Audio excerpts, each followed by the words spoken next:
ناظرین سلام. آج سے تقریباً 100 سال پہلے فزکس کا مضمون ایک شدید بحران میں مبتلا تھا. یہ بحران روشنی نے پیدا کیا تھا. کیا روشنی لہریں ہیں یا کیا روشنی ذروں پر مشتمل ہے؟ تقریباً 350 سال پہلے نیوٹن نے روشنی کے اوپر غور و خوض کیا تھا.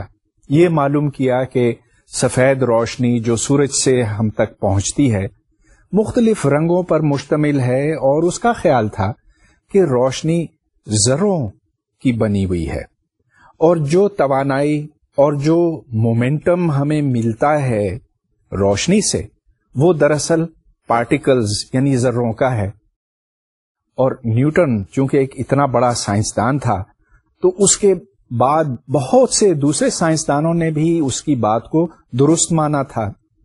لیکن پھر تقریباً 100-125 سال بعد کچھ اور تجربات ہوئے جن میں 2 slit انٹرفیئرنس ایکسپیریمنٹ سب سے نمایاں ہے.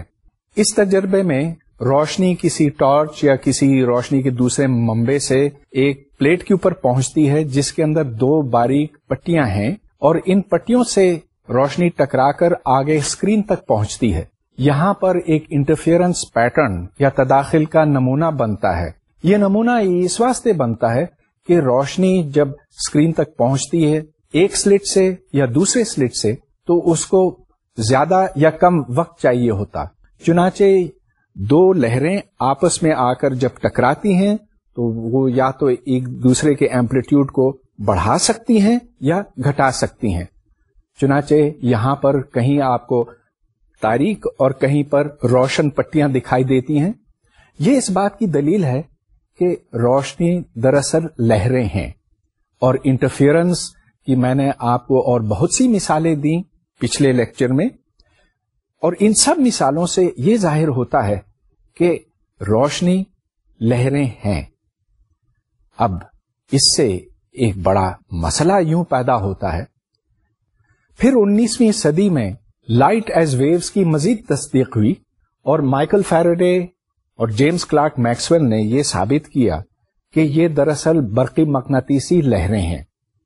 اس کو ہم کافی حد تک سمجھ چکے ہیں پچھلے لیکچرز میں، اور بنیادی بات یہاں پر یہ ہے کہ جب ایک الیکٹرک فیلڈ تبدیل ہوتا ہے وقت کے ساتھ تو اس کے نتیجے میں ایک میگنیٹک فیلڈ پیدا ہوتا ہے، اور اسی طرح جب میگنیٹک فیلڈ تبدیل ہوتا ہے تو اس سے ایک الیکٹرک فیلڈ پیدا ہوتا.